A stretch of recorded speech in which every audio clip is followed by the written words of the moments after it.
Não sou mais adolescente, mas uma parada eu sempre quis saber. Fala sobre sexo induz mesmo a pessoa a transar? Por que tantos pais têm receio em falar sobre isso com seus filhos e não dizem nada? Se sexo é uma coisa tão normal e natural, por que ainda é tratada como tabu? Olá, meu nome é Edson Castro, esse é o Drops MHM, o quadro onde a gente responde perguntas que vocês mandam pra gente aqui no nosso canal. Se você quiser mandar uma pergunta, pode mandar através dos nossos comentários ou através do site www.mhmresponde.com.br. Esse comentário daqui é um comentário incrível, porque são 3 perguntas maravilhosas e que eu acho que elas precisam ser respondidas e todas elas têm a ver com uma coisa só, que é educação sexual. E educação sexual acaba sempre entrando aí na educação, que é na maneira como a gente é criado, como a gente é educado. Primeira coisa, falar sobre sexo induz pessoas a fazerem sexo? Tem uma série de estudos que provam exatamente o contrário. Falar sobre sexo, educar sobre sexo, ele ajuda a prevenir doenças sexualmente transmissíveis, prevenir gravidez e, acima de tudo, prevenir uma série de abusos sexuais que acontecem em casa. Muitas crianças sofrem abuso sexual, veja bem, muitas crianças. O lugar onde acontece a maioria dos estupros e do abuso sexual infantil no mundo é dentro de casa. Não é na rua, não é no parquinho, não é numa van, não é num lugar escondido, é dentro de casa. Muitos estupros são cometidos por membros da própria família. E o que acontece? Às vezes a criança não tem educação, não sabe o que é certo, não sabe o que é errado. O adulto vai lá, toca ela no lugar, faz ela tocar numa coisa, ela não faz a menor ideia do que tá acontecendo. E aí ela acha que aquilo é normal. Porque a criança aceita tudo que o adulto fala. Ainda mais se o adulto for da família. Se você conversar com psicopedagogos, se você conversar com especialistas em sexualidade, psicólogos, delegados, eles vão contar exatamente essa mesma coisa. Quando a criança não sabe o que é certo, o que é errado, ela não consegue discernir isso. Eu não tô falando que você precisa ensinar sexo pra crianças, mas a gente precisa entender que a criança precisa saber sim que um adulto tocar ela num lugar X tá errado. Não pode acontecer aquilo. E ela precisa de ajuda. Cara, a gente já teve uma série de mensagens muito tristes de pessoas que falaram pra gente que sofreram abuso quando era criança. E elas não sabiam que era abuso. Por tios, por amigos dos pais, às vezes pelo próprio pai. E a mãe não sabia. E ela não tinha onde buscar apoio. Então, esse é um ponto importante. Um outro ponto importante também é que o adolescente entendendo o que é sexo, a gente explicando que sexo não é algo banal. Sexo é banal por causa da pornografia. O sexo é banal por causa do jeito como a gente vê ele na televisão, nos filmes. Parece que é algo que todo mundo faz de qualquer jeito e você vai sair fazendo loucamente. A visão que eu tinha sobre sexo quando eu era um adolescente, um homem mais novo, era completamente diferente da que eu tenho hoje em dia. Completamente diferente. E aí a gente precisa entender que sexo é uma coisa que ela não é tão louca, é uma coisa natural. Mas ela não pode ser tratada como um tabu, mas ela também não pode ser tratada como qualquer coisa, como um bom dia. E aí você precisa entender a responsabilidade que tem por trás do sexo. Se o jovem não entende como é que passa-se uma IST, o perigo de ter uma IST, com a facilidade com a qual você recebe aquilo e o impacto que aquilo pode ter na sua vida, dependendo da doença que for, é óbvio que ele vai transar sem camisinha. É óbvio que ele vai fazer uma coisa irresponsável. O conhecimento, ele gera precaução. O conhecimento, ele gera uma prevenção. Eu tive a sorte de ter tido estudo e ter tido pais de amigos meus que conversavam bastante com a gente. Então eu sempre tinha isso na cabeça, não posso fazer merda, tenho que me prevenir, tenho que fazer isso, tenho que fazer aquilo, tenho que fazer desse jeito, tenho que fazer daquele jeito. Então foi algo que sempre passou na minha cabeça. Mas teve gente que não teve essa mesma sorte. Teve gente que não teve essa possibilidade. Eu conheço amigas minhas que foram mães muito cedo e elas falam que elas eram tão bobas é a palavra certa, quando eram adolescentes, que estavam transando e simplesmente o namorado falou, deixa eu pôr aí e tal, e pra elas parecia que era normal, parecia que tudo bem, porque ninguém nunca ensinou pra elas que não, sem camisinha não dá, não é pra fazer sem camisinha, ponto. Não tô tomando pílula, não tomei pílula do dia seguinte, não tenho nada. E elas acabaram engravidando nesse processo. Pode parecer muito banal, cara, mas acontece. Então eu acho que falar sobre sexo é educar, e educar ajuda a prevenir. E não sou só eu que tô falando, não é só o Edson Castro, o youtuber tá falando isso. Uma série de pesquisas falam sobre isso. Quando a gente vem com uma louca, que inventa que o melhor jeito da gente prevenir gravidez na adolescência é celibato, não falar sobre sexo e falar para o jovem praticar celibato, irmão, fala pro jovem não fazer uma coisa e vê o que acontece. Fala pro seu filho, você não vai sair de casa. E vê o que ele vai querer fazer. Fala pra ele que ele tem que ficar na sala de aula prestando atenção num professor chato e tem que gostar daquilo. E vamos ver o que acontece.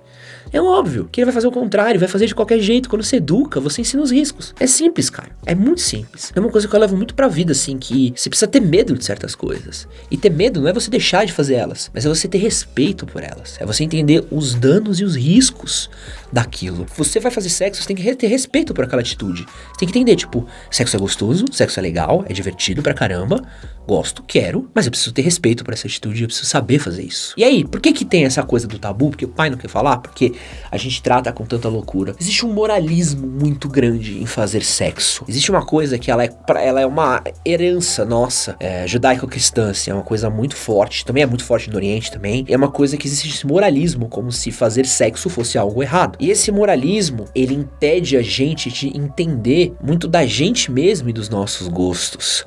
Tem mudado um pouco, mas mesmo assim é muito difícil você fazer uma pessoa, às vezes conservadora, às vezes de uma criação cristã muito forte, entender que falar sobre sexo é diferente de mandar a pessoa fazer sexo. Se você me perguntar agora, você acha que adolescente tem que fazer sexo? Falar que não, adolescente não tem que fazer sexo. Cara, com menos de 17, 18 anos, jamais. Não tem que transar não, cara. Tanta coisa melhor pra você fazer. Agora, se você me perguntar se eu falar isso vai mudar alguma coisa, eu vou falar, não vai mudar nada. Não vai mudar nada. O que eu posso fazer?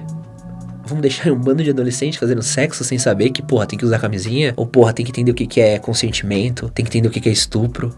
Tem que entender o que é fazer uma coisa contra uma vontade de uma garota, forçar uma barra, o que é dar prazer e oferecer prazer? Acho que tem que saber. Se eu puder falar não transa, não transa. Mas se você vai transar, faz direito. Faz com o mínimo de risco pra sua vida, pra vida de outra pessoa, o mínimo de impacto, que pelo menos seja algo divertido. E pai e mãe tem essa coisa desse moralismo, porque o pai e a mãe sempre vai ver a criança como um bebê. E é muito difícil o pai e mãe crescer e entender que o filho cresceu.